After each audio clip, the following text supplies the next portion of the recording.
posible pasar de una a otra, de la obesidad a la anorexia. Las dos imágenes nos repugnan enormemente, ¿verdad? Tanto la obesidad como la anorexia, y sin embargo, huyendo de una se puede llegar a la otra y viceversa, ¿no? Son dos situaciones que nos hieren la sensibilidad, pero que verdaderamente tienen bastante relación.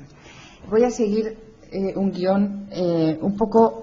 Es necesario un poco definir qué son los trastornos de la conducta alimentaria, de los que la anorexia, digamos que sería la enfermedad más conocida y más grave. Son enfermedades, disturbios persistentes de la forma de comer, de la conducta alimentaria, pero que tienen consecuencias muy graves en la salud física y el funcionamiento psicosocial. Son cuadros complejos. Parece que la incidencia y la prevalencia, sobre todo en población de riesgo, van en aumento.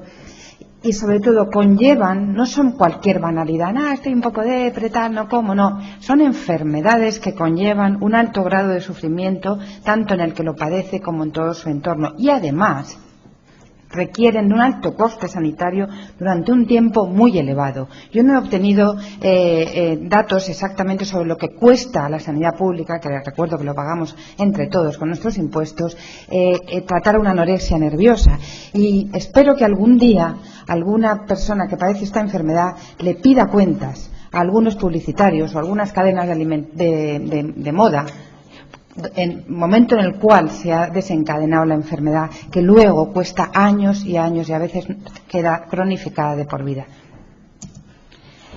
Como decía, la prevalencia y la incidencia parece que va aumentando. Ven aquí un total de un 4,1 a un 5,17%. Estos son datos bastante recientes para la población española en riesgo, es decir, en un tramo de edad, ¿no? Parece pequeño, pero en realidad para una población, la población en riesgo es una población joven y que en general no tiene grandes enfermedades, no es tan banal. Los trastornos de la conducta alimentaria forman un espectro continuo desde los patrones normales de la alimentación hasta comportamientos muy patológicos. Y los que están tipificados, digamos, desde el punto de vista psiquiátrico, son la anorexia, la bulimia, el trastorno por atracones o binge eating disorder y otros trastornos que se llaman ahora mismo trastornos de la conducta alimentaria no especificados, como ingestas nocturnas, anorexia nerviosas parciales, bulimia nerviosas parciales, picoteo compulsivo, etcétera. Pero la sensación, y lo que dicen todos los expertos en esta materia, es que estos trastornos, incluso incluyendo los no especificados, serían la punta del iceberg de una forma, de una patología de la forma de comer mucho más amplia que está presente en las sociedades desarrolladas. Hace poco, con el psiquiatra, el doctor Carlos Delgado, hicimos una revisión de estos trastornos de la conducta alimentaria y me basaré un poquito en este guión para recordar únicamente los rasgos de ellas. La anorexia nerviosa, en esta tabla se recogen los criterios del DSM-4, que es el índice de enfermedades psiquiátricas americano adoptado por todo el mundo y por la Asociación Americana de Psiquiatría. Para diagnosticar una anorexia tienen que darse estas condiciones: que haya un rechazo a mantener el peso corporal, un miedo intenso a ganar peso, una distorsión de la percepción, que es lo que ilustra la imagen, y es de todos conocido, no se ha difundido mucho. Es un trastorno. La anorexia nerviosa, una vez que se establece, es un trastorno psiquiátrico con múltiples manifestaciones médicas, endocrinológicas y nutricionales. Es una enfermedad grave, de curso crónico y potencialmente mortal. Así que toda esta banalización de la anorexia nerviosa que sale en las revistas del corazón, y que induce a muchas chicas a ser anoréxicas, porque es que se sale en la tele o se sale en las revistas del corazón, pues es verdaderamente poco ético, sino inmoral directamente. La bulimia nerviosa también tiene unos criterios diagnósticos muy, muy específicos, y es la presencia de atracones recurrentes. ¿Qué es un atracón? No es un picoteo. El atracón es la ingesta de un alimento en un corto espacio de tiempo en cantidad superior a la que la mayoría de las personas ingerirían en un periodo de tiempo similar y en las mismas circunstancias. y que se siguen de una sensación de pérdida de control y además de culpabilidad. El atracón es un episodio que causa mucho sufrimiento, en el que le aparece que si se le interroga adecuadamente y en un contexto adecuado lo cuenta muy bien.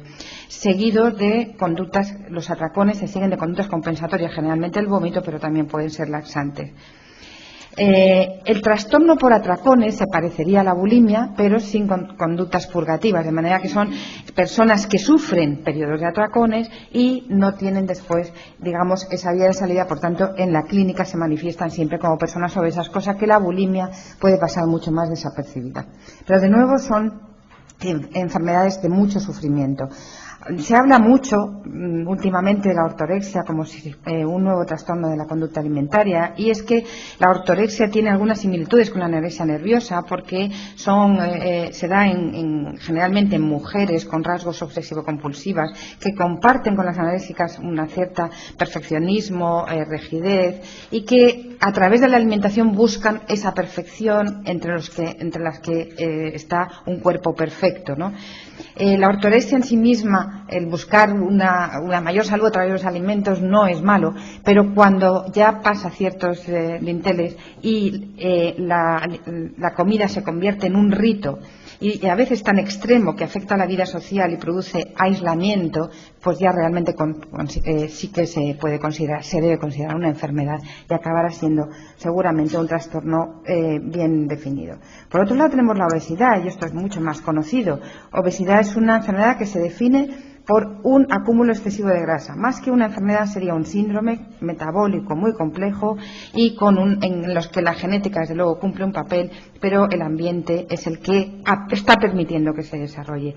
Muy conocido también, muy nombrado, el aumento tremendo en rango de epidemia que tiene la obesidad en el mundo, en España, la obesidad infantil, que preocupa enormemente el avance. Fíjense ustedes cómo por encima del 30% de obesidad infantil estamos justamente en los países del área mediterránea, ya lo decía el profesor Varela, Grecia, España, Portugal, los de la dieta mediterránea estamos los más obesos. La obesidad tiene consecuencias, tampoco es banal, solo es motivo de risa y de fraude. La obesidad, cuando constituye una enfermedad muy grave, que se asocia a enfermedades tan graves como la diabetes, que también está en aumento en el mundo, y que además tiene una mortalidad. La obesidad aumenta la mortalidad por todas las causas. La gráfica de la otra manera se veía muy bien, esa gráfica en J. ¿Cuál es el punto en común entre anorexia como representante de los trastornos de la conducta alimentaria y la obesidad?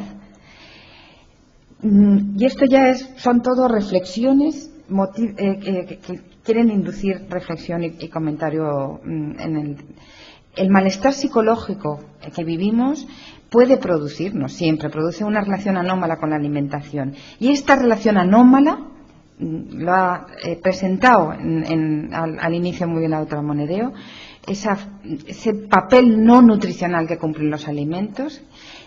Puede llevarnos tanto a la obesidad como a un trastorno de la conducta alimentaria, sea anorexia, bulimia, trastorno por atracones u otros. Sí que es verdad que cuando lleva la obesidad y el origen está en un malestar psicológico y esa relación anómala, son obesidades que generalmente tienen como fenotipo, como manifestación, como característica clínica, un comportamiento de picoteo, de compulsiones, de la ansiedad como causa de comer, y a su vez el trastorno de la conducta alimentaria puede conducir a la obesidad. Y este diagrama quiere subrayar algo en lo que voy a insistir, porque creo que este mensaje sí es importante conocerlo y tenerlo muy presente para no caer, por lo menos no caer en ese gravísimo error que atrapa. La obesidad, entre la relación de la obesidad y los TCAs están las dietas anómalas e incorrectas, necesariamente. No podríamos pasar de una a la otra si no hacemos mal las cosas, de manera que, por el contrario, desde el lado positivo, comer bien evita y probablemente previene o atenúa que se manifiesten una u otra, por mucho condicionamiento genético que haya. Eso está bastante demostrado. La obesidad, con ese malestar psicológico y una personalidad predisponente. Solo si se instaura una dieta anómala e incorrecta va a dar un TCA y viceversa. Y un TCA sobrepasado con aparición de compulsiones, atracones o picoteos puede llevar a una obesidad. Y desde luego el ambiente, en la diapositiva anterior veían, el ambiente está ahí. ¿Y qué ambiente más favorable que el actual? ¿Qué ambiente más favorable que están todo el santo día bombardeándonos con estas imágenes? En los modelos, en la publicidad, las presentadoras de televisión, hasta las princesas son todas extremadamente delgadas. Y hace unos años decía, yo cuando alguna vez hablaba de esto decía, bueno, es que todos los diseñadores son hombres, misóginos, andróginos, no quieren, pero caramba, ¿cuántas mujeres hemos llegado o han llegado ya a puestos de responsabilidad? ¿Cuántas mujeres? ¿Qué están haciendo las mujeres en el mundo de la publicidad, en el mundo de la moda, en el mundo de la comunicación? Que no están haciendo nada, algo por lo menos, para cambiar las cosas. Algo muy importante que salió mucho en la prensa, que todos ustedes oirían, fue la actuación de la presidenta de la Comunidad de Madrid y en este caso, pues además asesorada por la doctora Monereo, de no dejar que desfilaran por la pasarela de Cibeles personas que tenían un índice de masa corporal demasiado bajo, es decir, no dejar a las anorexicas disfrazadas. Ha tenido un impacto enorme y ojalá que siga así. De manera que en una persona, cualquier persona, sea o no obesa, si tiene un anhelo de delgadez y se juntan una serie de características psicológicas como insatisfacción corporal, deseo de pérdida de peso, solo y única y exclusivamente si inicia una dieta restrictiva, le va a llevar a una anorexia nerviosa, porque el resto de los rasgos, el ser mujer, que es más, los trastornos de conducta alimentaria son más frecuentes en mujeres, tener baja autoestima, ser perfeccionista, todos esos rasgos son comunes a muchas otras enfermedades psicológicas, psiquiátricas, a la depresión, a la neurosis, pero solamente darán una anorexia si hacemos una dieta restrictiva. Perdonen mi insistencia, pero y por tanto la actuación en controlar el ambiente y evitar hacer dietas es lo más importante, ¿no? Hay factores predisponentes individuales, familiares y culturales, pero el factor precipitante es el comienzo de las dietas de adelgazamiento. Yo muchas veces buceo en blogs de adolescentes y muchísimas hablan de que comienzan dietas, y el momento de comenzar las dietas de muchísimas personas es el probador de una tienda de ropa. No sé si algunas de los que me escuchan son madres o padres y han ido con sus hijas adolescentes a comprar ropa a alguna cadena de estas, y yo no sé si es por la música o qué, pero uno entra allí y se siente incómodo. Es como si te transmite malas vibraciones. Y yo he visto llorar. O sea, realmente la tensión que hay en esos sitios se masca. Esto son actuaciones que nos tienen que hacer comprometernos desde el punto de vista social, cultural y como profesionales.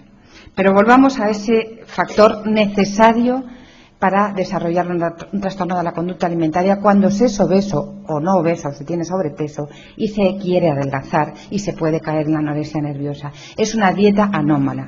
El profesor Varela ya ha hecho alusión a ello y al comienzo de su ponencia. Esas dietas acientíficas, mágicas, que son ni mágicas ni acientíficas, son iatrogénicas. En medicina la palabra iatrogénica quiere decir que perjudica la salud. Y pueden ser desde dietas de semiayuno, hiperproteicas, disociadas, cetogénicas, es decir, dietas enormemente desequilibradas, todas ellas que conducen en muchas ocasiones en individuos predispuestos a un trastorno de la conducta alimentaria. Esta diapositiva ilustra una dieta de semiayuno, el aporte calórico de una dieta de semiayuno que se hacía en una clínica, entre comillas clínica, de obesidad en Madrid. Fíjense ustedes las necesidades medias para hombres y mujeres, y la dieta que esta clínica ponía, sea hombre, mujer, tuviera una patología u otra, diabética o no diabética, era de una media de 500 calorías al día. 500 calorías, lo ven en la gráfica. Y debajo ven la cita de una publicación que pueden consultar en Nutrición Hospitalaria, en la que se relata esta clínica. Era una de las clínicas de donde salían más trastornos de la conducta alimentaria. más porque una dieta de 500 calorías dejando un día o unas horas libres de comer es lo que más induce a una compulsión alimentaria que se acaba convirtiendo en una anorexia o en una bulimia, o en una bulimia, en una anorexia o en una bulimarexia, que es la combinación de ambas, o el traslado de un comportamiento más bulímico o más restrictivo puro anoréxico. Y esa fue la razón por la que probablemente, sin ponernos de acuerdo, la doctora Monero y yo, alertamos a la población de acudir a esa clínica. Y eso nos llevó a una denuncia, a un juicio bastante dificultoso, a un periodo personal difícil que se ha resuelto muy favorablemente. Y este artículo hace alusión a todas esas razones y, por cierto, el artículo fue editorializado por el profesor Varela.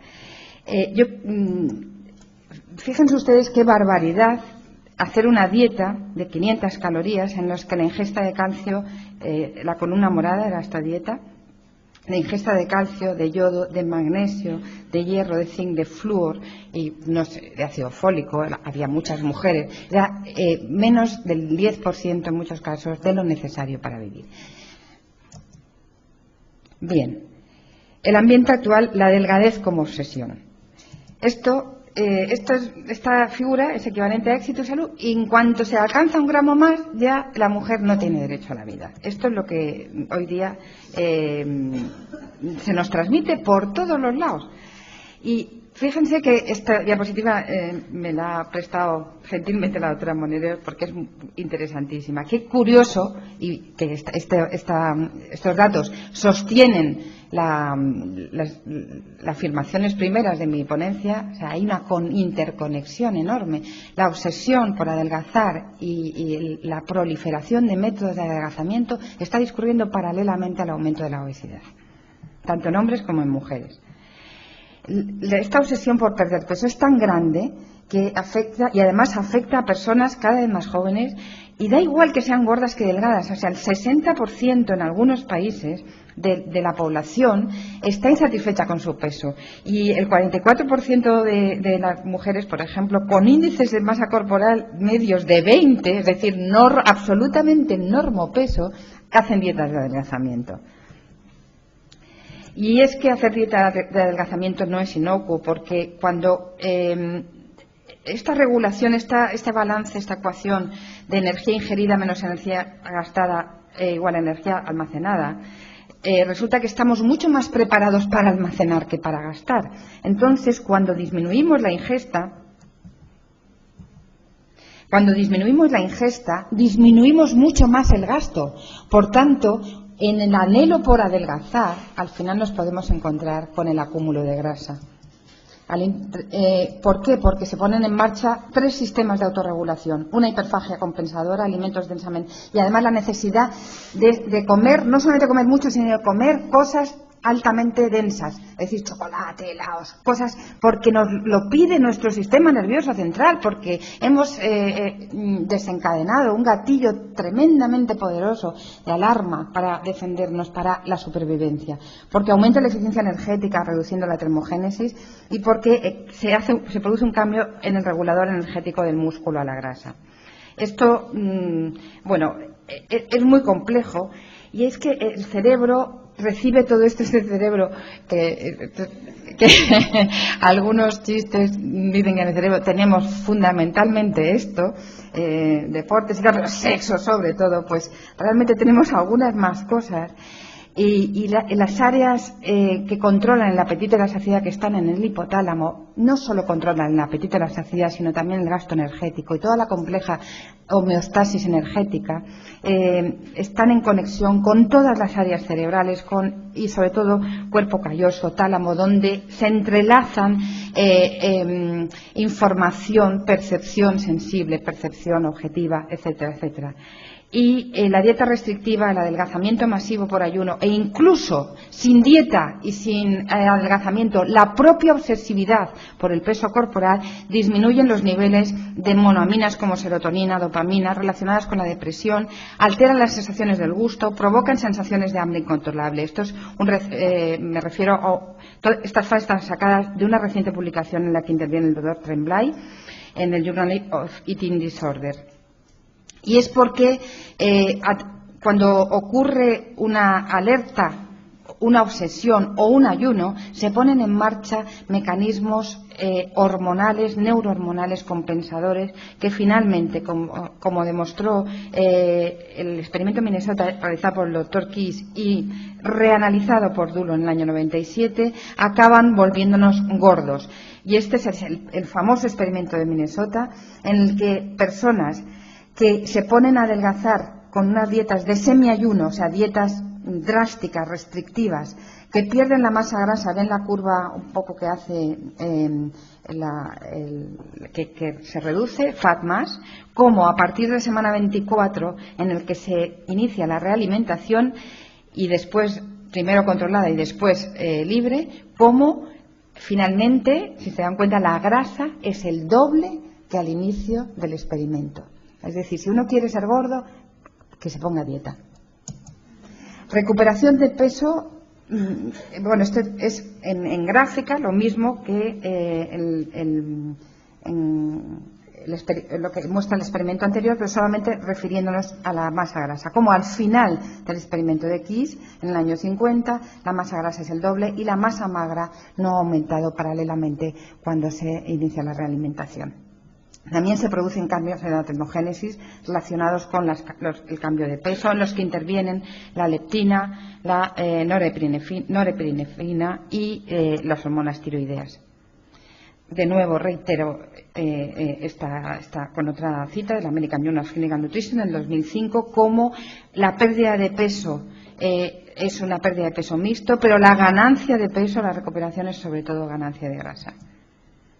Y así se puede no solamente contraer un trastorno de la conducta alimentaria, sino que aumenta la mortalidad. Todas estas manipulaciones de la forma de comer, los cambios cíclicos de peso, se relacionan con una mayor mortalidad.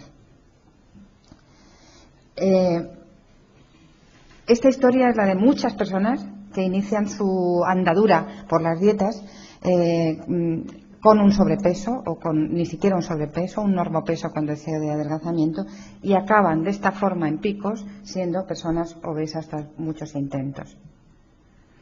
Así que el que busca la delgadez y hace dietas continuamente puede encontrarse con la gordura. Pero además la dieta restrictiva puede mantener cualquiera de los trastornos de la conducta alimentaria que hemos citado en la primera parte. No solamente es el factor desencadenante, sino es el necesario factor mantenedor. Para que se mantenga ese trastorno de la conducta alimentaria y no se cure, se necesita seguir comiendo mal. Como solución, ¿qué podemos hacer contra eso? Hay una reciente publicación de Tremblay que es Men's Sane Incorporation, la pueden encontrar en el Obesity de este año. En inglés, Men's Sane Incorpore Sano es a sound mind in a sound body. Sound, curiosamente, bueno, es un término que no es exactamente sano, como saben, no es healthy. Es un término que yo, que no soy una gran conocedora del inglés, pero a mí me trae connotaciones de sonoro, de sensible, de sensato. Men's Sane Incorpore Sano es una frase muy conocida que es de 10º junio Juvenal, del 60, nació en el 60 después de Cristo, y que vivió en una época bastante conmocionada y bastante revuelta del Imperio Romano, y que en el fondo su sentido original no es exactamente un cuerpo sano, atlético, de gimnasio, de culturismo, sino el de la necesidad de un espíritu equilibrado en un cuerpo equilibrado. No es, por tanto, el mismo sentido con el que hoy día se utiliza muchas veces mente sana y cuerpo sano para favorecer los gimnasios, ¿no? Y estas dos imágenes serían las opuestas, ¿no? Ven las modelos aquí, sobre todo la que lleva el traje morado, tiene una cara de mala leche. Entonces, para mí esta otra pintura de la izquierda es un poco, vamos a ver si somos capaces de expandirnos, ¿no? De expandirnos y de liberarnos. Por tanto, vamos a ver si somos capaces de hacer algo por el ambiente para evitar este círculo vicioso. Desde luego, una cosa importantísima es trabajar con la mujer obesa, en el que el malestar psicológico es mucho más prevalente que en el hombre, y prevenir que esa mujer haga un trastorno de la conducta alimentaria. Y aquí presento datos propios de la prevalencia de casos psiquiátricos, entre comillas, porque no estaban diagnosticados, en los pacientes atendidos en nuestra consulta externa. Para medir ese malestar psicológico hemos utilizado el cuestionario GHQ 28, que tiene 4 subescalas: afectación psicosomática, ansiedad, insomnio, depresión y disfunción social. Y como cribado de trastornos de la conducta alimentaria hemos utilizado el EDI con un punto de corte de 6. Analizados 333 pacientes, de los cuales 240, 76% eran mujeres. Encontramos una altísima prevalencia de puntuación anómala en GHQ en las 4 subescalas, sin diferencias significativas entre la obesidad grado 1 y la grado 4, la mórbida. Es decir, a poco obesas las personas tienen unas alteraciones psicológicas importantes. Y en el sexo femenino es, en todos los grados de obesidad, lo que más condiciona, lo que más se relaciona con un GHQ patológico o con un EDI patológico. En todos los modelos y el uso de psicofármacos, esto lo pueden ver en esta gráfica, cómo el sexo femenino realmente condiciona una peor puntuación en el GHQ en todas las subescalas y en el total.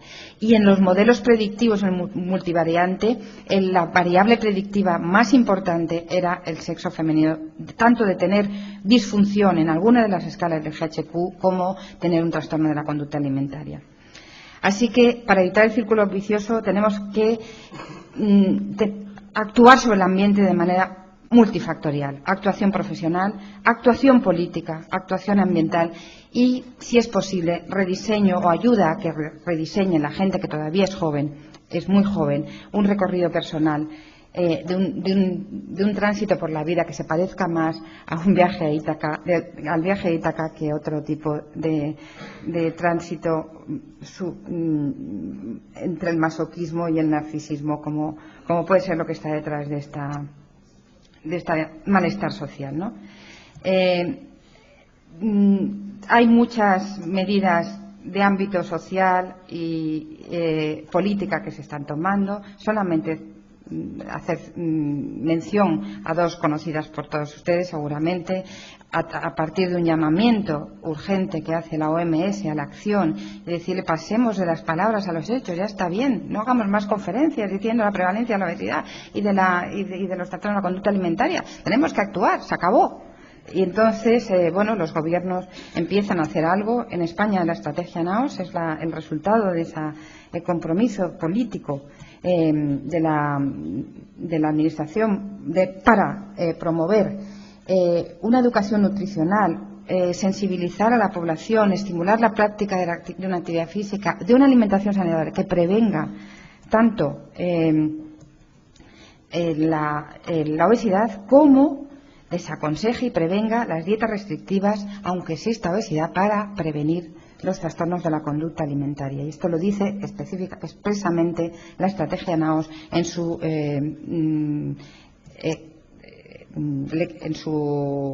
explicitación inicial. Hay otras experiencias que se están haciendo en todo el mundo. En España, el programa TAO es un programa interesantísimo que tiene el aval de la estrategia NAOS y que consiste en que moviliza todas las fuerzas vivas de un municipio.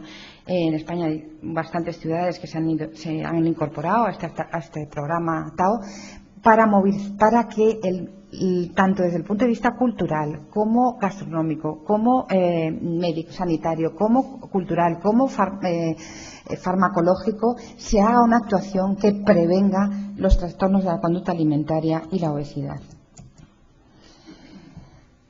En el mundo de la abundancia, para terminar ya, los trastornos alimentarios y las adicciones, entre las cuales la adicción a la comida es una de ellas, nos están mostrando la dificultad que tenemos el ser humano para vivir la vida, para lograr autonomía, reconocer nuestra identidad, desarrollar nuestra sexualidad y afrontar, aceptar y, sobre todo, gozar de la libertad.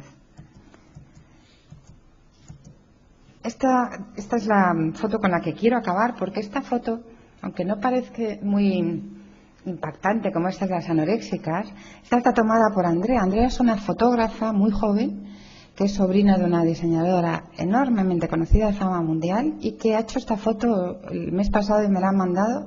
Está hecha paseando por una calle de Nueva York. Bueno, son unas modelos que tienen esa pequeña cadena, esa sutil cadena, porque a veces la presión social es muy evidente, pero otras veces ese encadenamiento es más sutil, y esta foto quiere un poco ilustrar eso,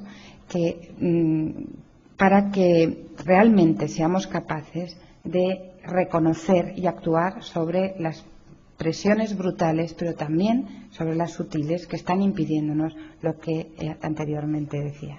Muchísimas gracias.